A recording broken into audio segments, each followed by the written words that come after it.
Today, folks, we are going to look at a map reportedly from FEMA that shows Russia's top targets for nuclear weapons inside the USA should nuclear war pop off. But first, folks, it's like 31 or 32 degrees here at my bug out location, so let's get a fire started first.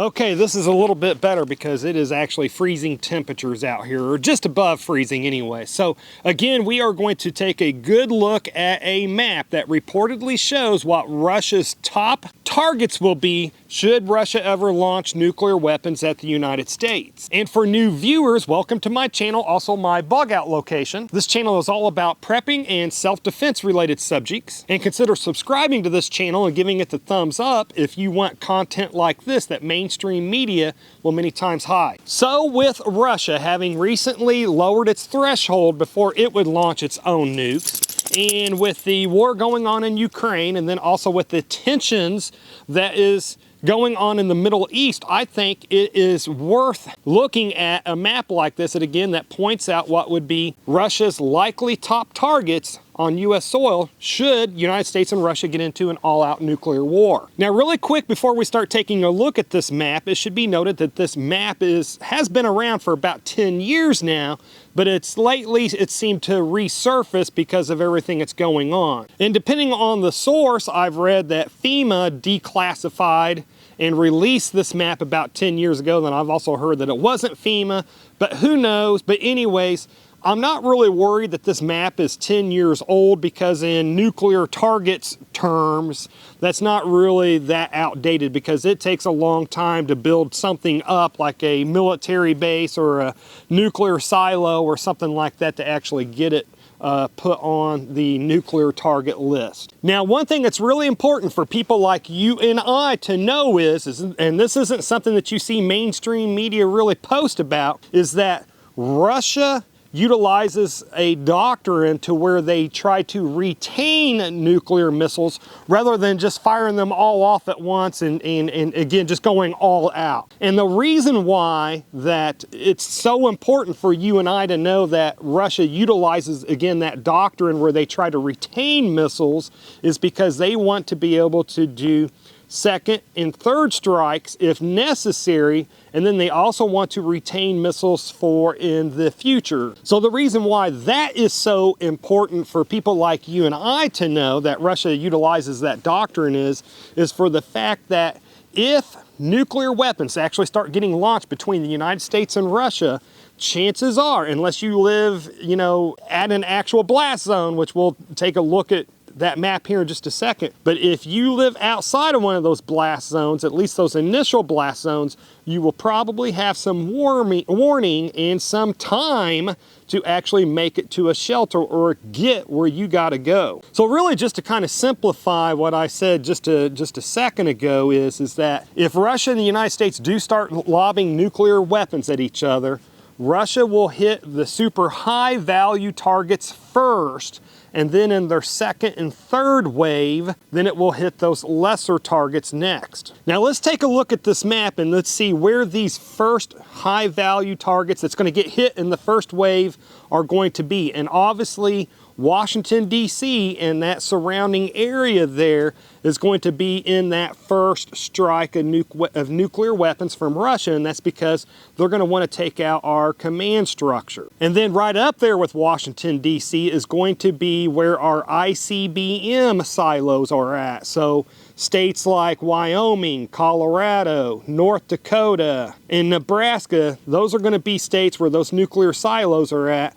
Those states are going to be in that first wave also. And then the state of Washington and also Georgia are going to get hit in that first wave because they host or they have really large naval bases where our nuclear submarines go in and out of. And then Missouri and Louisiana are also going to get hit in that first wave too because they host large Air Force bases where our strategic bombers go in and out of too. And then if you live in Alaska or California, those are going to get hit in the first wave also because they have missile defense systems. So obviously Russia would try to knock them out so that we couldn't see second and third waves of nuclear missiles coming. And then also in that first wave, Russia will want to hit major economic hubs to try to knock that out. So if you live in really large cities like LA, New York City, Chicago, Houston, Texas, just places like that, again, really, really large cities,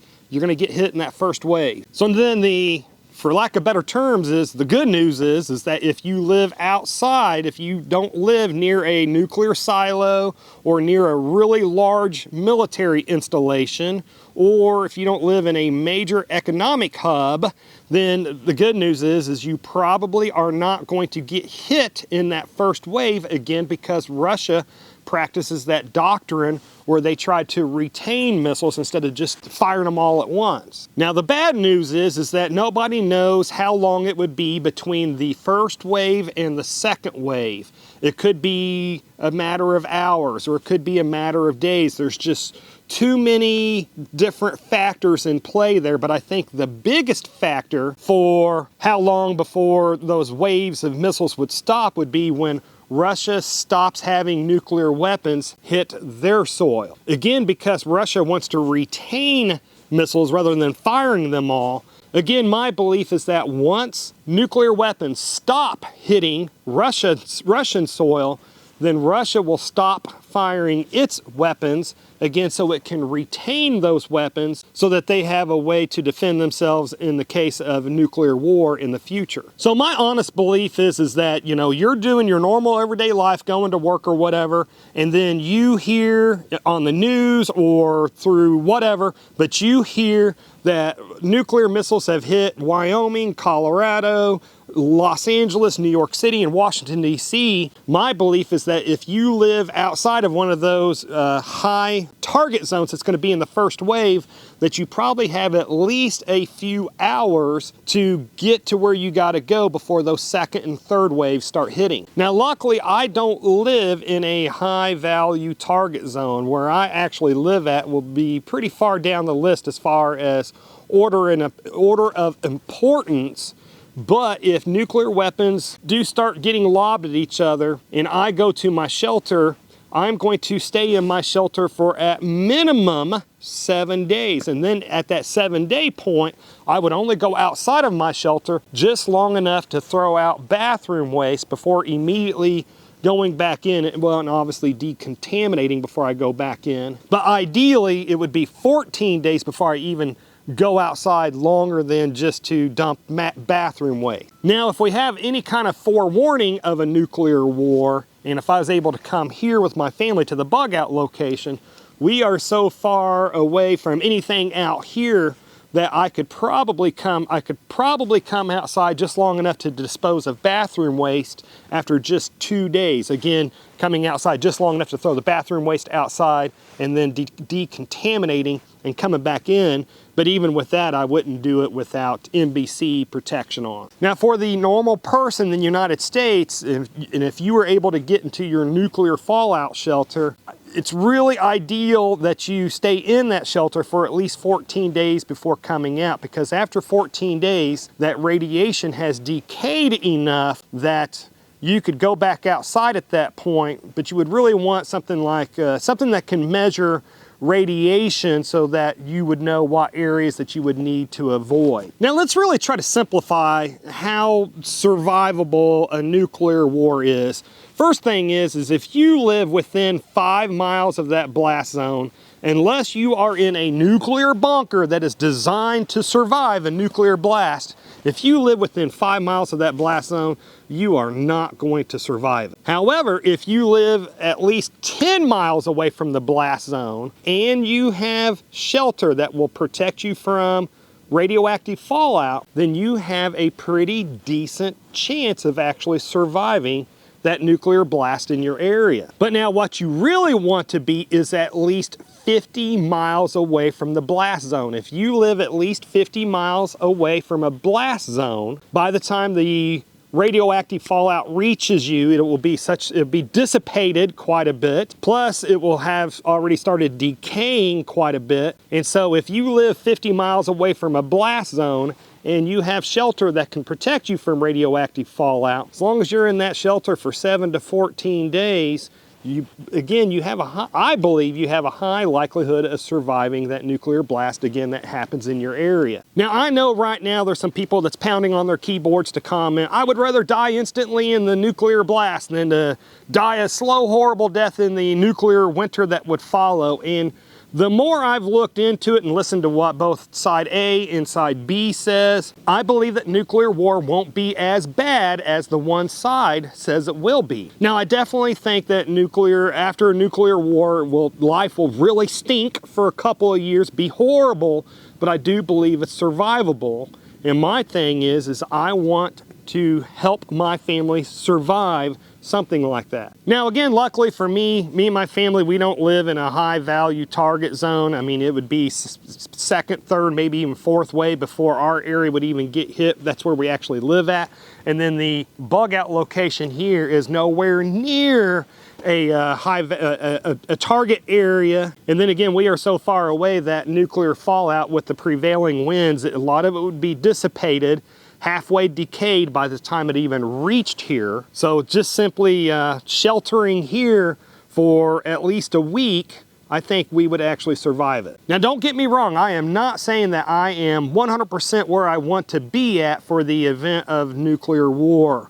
I eventually want to build a fallout shelter here at the bug out location, but like a lot of people that have property out in the middle of nowhere, I'm running into the whole thing of time and money, but that is definitely on the to-do list as soon as possible. But even without a fallout shelter here, I would still be in better shape than 99% of the other people across the country in the event of a nuclear war. And I've said this before in other videos, and I'll say it again here, that I don't believe that we will just suddenly go into all-out nuclear war between the United States and Russia.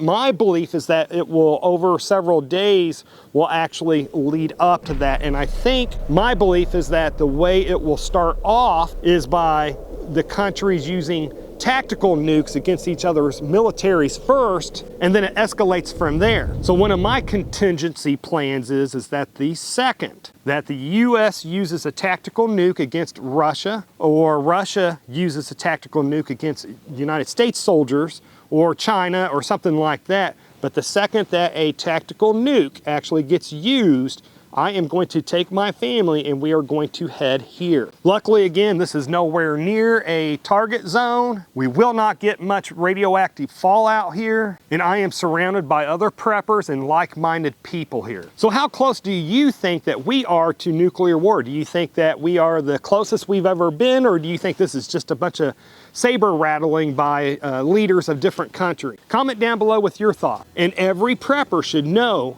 how to be able to make their own medicine using the weeds and the trees that grow naturally around them. So to learn what 90% of other preppers and most other people don't know, then click on the playlist that should be appearing on the screen just about now to learn how you can make a whole bunch of those different medicines. Anyways, folks, this is enough internet for me today. I do need to get back to work. But folks, if you made it this far, hey, thank you very much for watching, and I pray that you have a good night.